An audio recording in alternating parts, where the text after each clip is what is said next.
Possible derivation. Derivative of x cubed plus 7 with respect to x.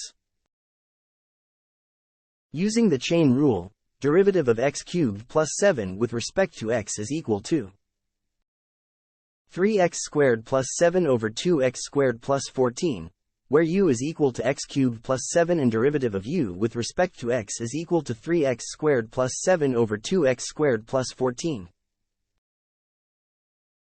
Differentiate the sum term by term. The derivative of 7 plus x cubed with respect to x is 1/2 times 7 plus x cubed, all over the square root of 7 plus x cubed.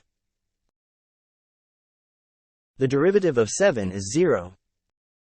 The derivative of x cubed plus 7 is 2 times the square root of 7 plus x cubed. Simplify the expression. It is equal to d dx of x cubed plus 7, over 2 times the square root of 7 plus x cubed. Use the power rule, d dx of x to the power of n equals n times x to the power of n minus 1, where n equals 3. Then, d dx of x cubed equals 3 times x squared. Answer is 3x squared plus the fraction 1 over 2 times the square root of 7 plus x cubed.